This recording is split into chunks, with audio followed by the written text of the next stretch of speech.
Myasthenia gravis क्या होता है? It is a chronic auto immune disorder characterized by weakness and fatigue of the skeletal muscles. इसमें भी जो चीजें हमको अभी हमने गुलियन बेरी सिंड्रोम देखा वैसा ही है ये कुछ कुछ, ठीक है।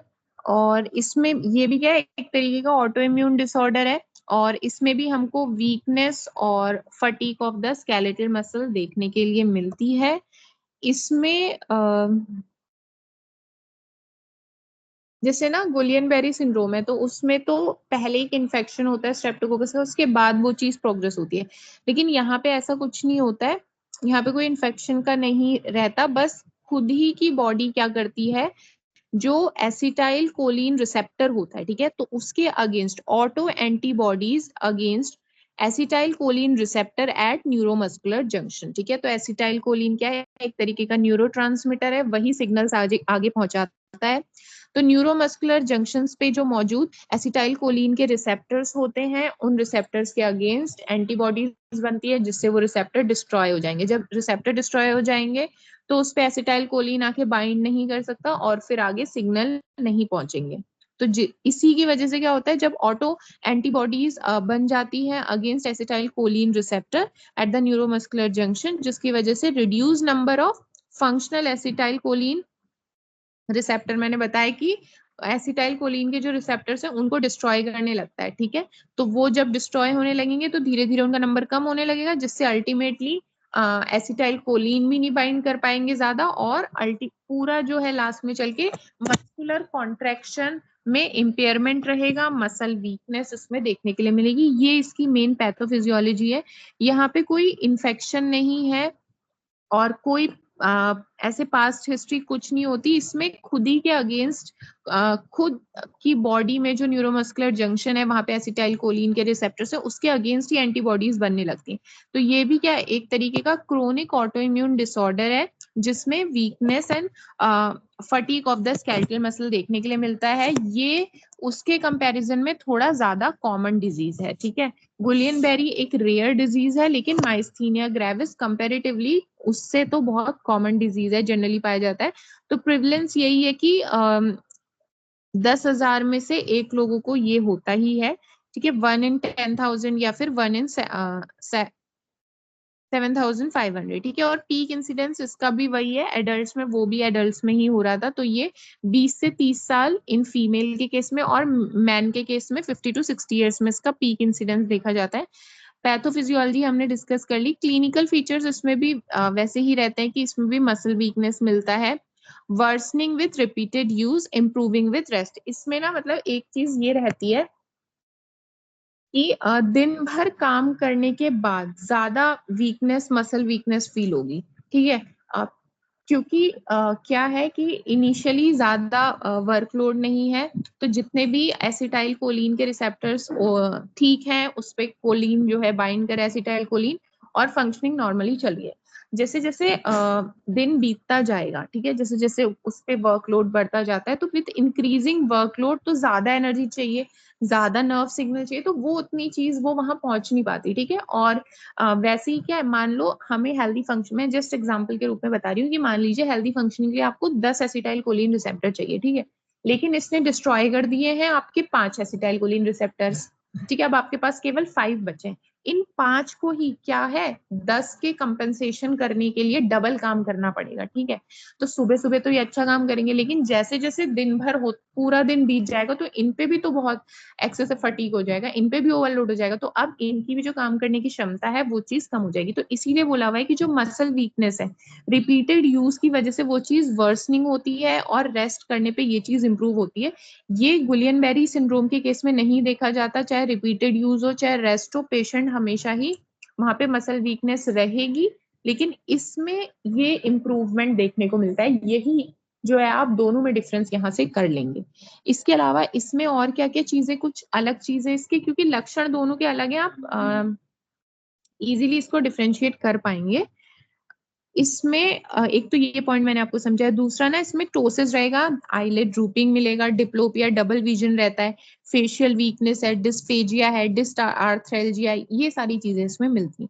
इसके अलावा इसमें भी ना कई बार रेस्पिरेटरी मसल्स इन्वॉल्व हो जाती हैं। जब इसमें भी रेस्पिरेटरी मसल्स इन्वॉल्व हो जाएंगी तो इसकी वजह से माइस्थेनिक क्राइसिस डेवलप हो जाता है पेशेंट को। और डायग्नोसिस कैसे करते हैं, तो डायग्नोसिस आप इसका एक तो होता है इड्रोफोनियम टेस्ट, ठीक है, इड्रोफोनियम टेस्ट जिसको टेंसिलॉन टेस्ट, इसमें बेसिकली हम लोग इड्रोफोनियम एक ड्रग होती है, ठीक है, उसको यूज करते हैं। एक सेकेंड,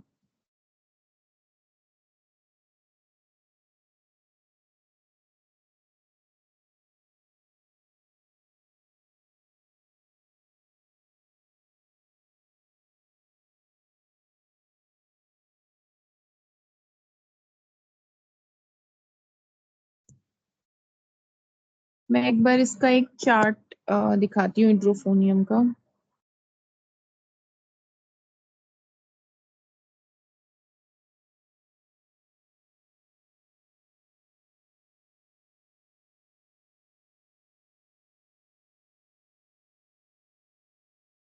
ठीक है, आपको बस इतना ध्यान रखना है कि जब आप इड्रोफोनियम का इंजेक्शन देंगे ना, तो अब बेसिकली इड्रोफोनियम का जब आप इंजेक्शन देंगे तो उससे क्या होगा, मसल स्ट्रेंथ आपने वहां पे देखनी है, ठीक है, कि इस इंजेक्शन देने से कोई फायदा हो रहा है कि नहीं हो रहा है। तो अगर मसल स्ट्रेंथ, पहले उसको वीकनेस फील हो रही थी, जैसे ही आपने इंजेक्शन दिया उसको अच्छा फील हुआ, तो आप फिर इससे अंदाजा लगा लेंगे कि हाँ ये माइस्थीनिया ग्रेविस है। अगर इड्रोफोनियम का इंजेक्शन देने के बाद भी उसको कोई फर्क नहीं पड़ा, ठीक है, तो आप फिर इसको आपको रूल आउट करना पड़ेगा कि ये इड्रोफोनियम का टेस्ट देने के बाद भी इम्प्रूव नहीं हो रहा है, तो ये जो है माइस्थीनिया ग्रेविस नहीं हो सकता। और ये इड्रोफोनियम है क्या, ठीक है, ये इड्रोफोनियम ना एक ड्रग होती है, ठीक है, और ये मेनली क्या रहता है कि एसिटाइल कोलिन एस्ट्रेज इनहिबिटर होती है, ठीक है।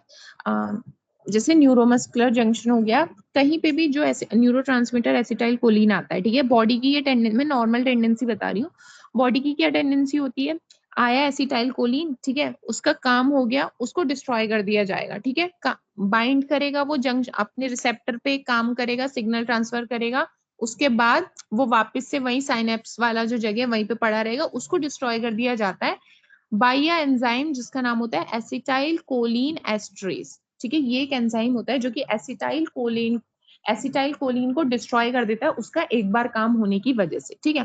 तो जब आप ये इड्रोफोनियम इंजेक्शन देंगे ना, ये इड्रोफोनियम क्या करता है कि ये जो दवाई होती है ये क्या करती है कि वो जो एंजाइम है जो कि एसिटाइल कोलिन को डिस्ट्रॉय कर दे रहा है, उस एंजाइम को बंद कर देती है, मतलब उसको इनहिबिट कर देती है, तो अब वो एंजाइम अपना काम नहीं कर पाएगा।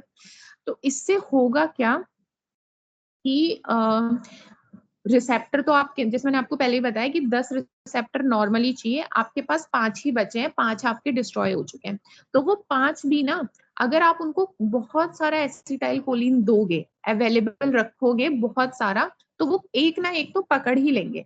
अगर पहले से ही कम है तो वो थोड़ी बहुत, मैं आपको समझाने के पॉइंट ऑफ व्यू से बोल रही हूँ, कि वो थोड़ी बहुत क्या है आनाकानी करेंगे कि नहीं हम नहीं पकड़ रहे, ये नहीं, हम इससे बाइंड नहीं करेंगे, उससे बाइंड नहीं करेंगे। लेकिन बहुत सारे अगर आप एसिटाइल कोलिन उनके लिए अवेलेबल करवा देते हैं तो वो बाइंड कर जाते हैं। तो जब वो बाइंड कर लेंगे रिसेप्टर, तो ऑटोमेटिकली जो सिम्टम्स है वो चीज इंप्रूव आउट हो जाएगी, क्योंकि सिग्नल फिर जाने लगेंगे ना। तो यही चीज हमने करनी है कि हमने उन रिसेप्टर्स के लिए जो 5 बचे रिसेप्टर हैं, 5 हेल्दी बचे रिसेप्टर हैं, उनके लिए एसिटाइल कोलिन की अवेलेबिलिटी ज्यादा से ज्यादा कर देनी है।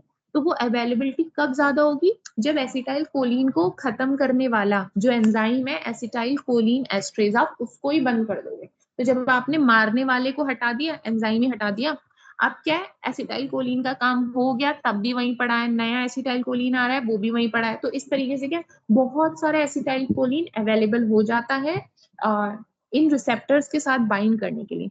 तो इसी चीज का यही प्रिंसिपल को ध्यान में रखते हुए कि ज्यादा अवेलेबल होगा तो वो ज्यादा बाइंड कर लेगा, बाइंड करेगा, सिग्नल जाएंगे, सिग्नल जाएंगे तो ऑटोमेटिकली जो मसल वीकनेस है वो चीज हट जाएगी, उसमें सिम्टम्स में इंप्रूवमेंट मिलेगा। तो यही आपने ध्यान रखना है, दिस इज एड्रोफोनियम टेस्ट। और एड्रोफोनियम टेस्ट जो है माइस्थीनिया ग्रेविस के लिए करवाया जाता है, ठीक है। इसका ना वाइवा में भी क्वेश्चन बनता है कि आपसे पूछ सकते हैं कि ये एड्रोफोनियम टेस्ट क्या होता है, एड्रोफोनियम क्या होता है, कौन सी बीमारी के लिए करवाया जाता है, क्यों कराते हैं, उसका क्या लॉजिक है। तो आपने यही सारी बातें उनको वहां पे बतानी है, ठीक है, जो मैंने आपको बताया। तो एड्रोफोनियम क्या है, एसिटाइल कोलिन एस्ट्रेज एंजाइम का इनहिबिटर है। तो जब आप ये एंजाइम दे देंगे तो एसिटाइल कोलिन की ज्यादा अवेलेबिलिटी रहेगी रिसेप्टर से बाइंड करने के लिए। तो जैसे ही ज्यादा अवेलेबल है तो वो बाइंड इजीली करेगा तो सिम्टम्स इंप्रूव हो जाएंगे, मसल का वीकनेस जो है वो चीज ठीक होगी यहाँ पे, और पेशेंट के सिम्टम्स में इंप्रूव मिलेगा, ठीक है। That's it. तो ये हो गया हाइड्रोफोनियम टेस्ट। तो ये हाइड्रोफोनियम टेस्ट है, इसी का नाम टेंसिलॉन टेस्ट है। ये चीज हम लोग आईवी हाइड्रोफोनियम देके करते हैं। अगर हाइड्रोफोनियम देने के बाद पेशेंट का सिम्टम्स इंप्रूव कर जाता है तब हम समझ जाएंगे कि ये माइस्थीनिया ग्रेविस का ही पेशेंट है। इसको एसिटाइल कोलिन का एंजाइम का इनहिबिटर इंजेक्शन देके इसका फायदा हुआ, तो वो चीज हम समझ जाएंगे। अब अगर आपने ये इंजेक्शन दिया उसके बाद भी ठीक नहीं हो रहा, तब आप समझ जाइए कि ये माइस्थीनिया ग्रेविस नहीं है, ये कुछ और है, ठीक है।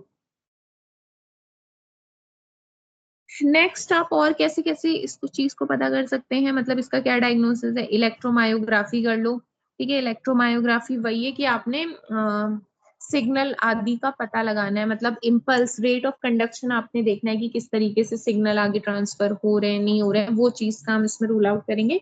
इलेक्ट्रोमायोग्राफी इसमें decreased responsive to repeated stimulation, ठीक है। हमें ये चीज देखने को मिलेगी, बार बार आप डिक्रीज्ड आपको रिस्पॉन्स मिलेगा ऑन रिपीटिव स्टिमुलेशन जब आप एक्टिविटी उसकी नोट करेंगे। तो ये मैंने आपको पहले भी मतलब सिम्टम्स में भी बताया था कि इनिशियली क्या है कि वो अच्छे से काम करेगा, ठीक है, फिर लेकिन दिन भर 5 ही बचे हैं तो उनको डबल काम करना है, दिन भर काम करके वो थक जाएंगे। तो दिन भर काम करके अगर वो थक गए हैं तो ऑब्वियसली वो अब बाइंड नहीं करने वाले हैं, बाइंड करेंगे भी तो उतना एफिशिएंटली वो काम नहीं करेंगे। तो वही प्रिंसिपल आपने यहाँ ध्यान रखना है कि आप रिपीटिव स्टिमुलेशन से नोट करेंगे कि उनका जो रिस्पॉन्स है वो चीज जो है धीरे धीरे डिक्रीज हो रही है। क्यों? क्योंकि वो रिसेप्टर तो 5 ही, आप काम उनसे डबल करवा रहे हैं, ठीक है। वैसे ही वो ऑलरेडी खुद ही वो लोग डबल काम कर रहे हैं, फिर भी आप बार बार स्टिमुलेट कर रहे हैं, ठीक है, over the period of time वो चीज डिक्रीज हो जाएगी रिस्पॉन्स। फिर इसके अलावा आप एसिटाइल कोलिन रिसेप्टर की एंटीबॉडी टेस्ट कर सकते हैं, तो वो चीज आपको पॉजिटिव मिलेगी 80 to 90% ऑफ माइस्थीनिया ग्रेविस के पेशेंट्स में and 50% of ocular myasthenia gravis patient, ठीक है। ये सारी बातें ध्यान रखनी है। और ट्रीटमेंट की बात करें तो देखो, ट्रीटमेंट ना इसमें एक तो आप यही दो इड्रोफोनियम वाले प्रिंसिपल के ध्यान रखते हुए कि आप एक कोलिन एस्ट्रेज इनहिबिटर देंगे यहाँ पे, ठीक है, कि जो उस एंजाइम को रोक के रखे, दैट इज पाइरिडोस्टिगमिन। बाकी सिम्टोमेटिक रिलीफ के लिए आप दवाइयां दे सकते हैं, और आप यहाँ पे इम्यूनोसप्रेसिव थेरेपी दे सकते हैं, यहाँ पे ठीक काम करेगी वो जो एंटीबॉडीज ऑटो एंटीबॉडीज बन रही हैं उसके केस में, ठीक है।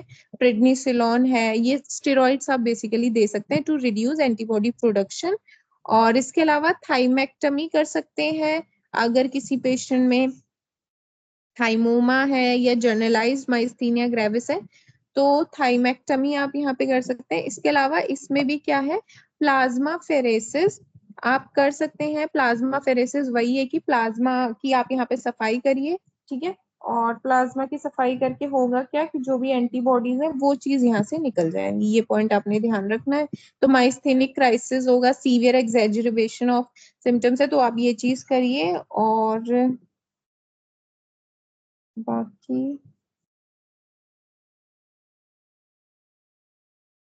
देखो, थाइमेक्टमी यहाँ पे क्या है, thymectomy is removal of thymus gland, ठीक है। और थाइमस को क्यों निकालेंगे, क्योंकि ना इम्यून सिस्टम के लिए वो कहीं ना कहीं रिस्पॉन्सिबल है, ठीक है। तो इसीलिए इसको माना जाता है, क्योंकि थाइमस जो है काफी एंटीबॉडीज बना देता है। तो आप जब निकाल देंगे थाइमस ग्लैंड को तो काफी मतलब फायदा मिलता है पेशेंट को, क्योंकि thymus gland is important for immune system, ठीक है, ये बस इतना ध्यान रखो, तो ये कर लेंगे।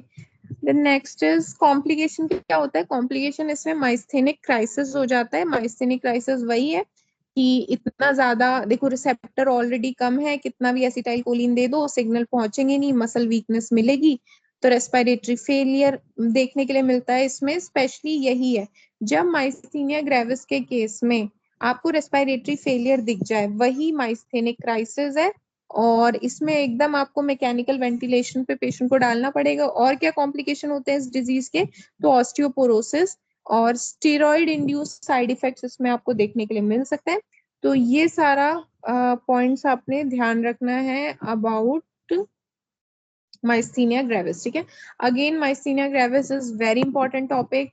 5 मार्क्स 10 मार्क्स का क्वेश्चन बहुत रिपीटेडली आपको देखने के लिए मिलेगा, ठीक है। तो इसको अच्छे से करें, कभी 5 नंबर में पूछा जाता है ये, कभी 10 नंबर में पूछा जाता है, वाइवा में भी पूछा जाता है, तो ये इंपॉर्टेंट है, आपने इसको ध्यान रखना है।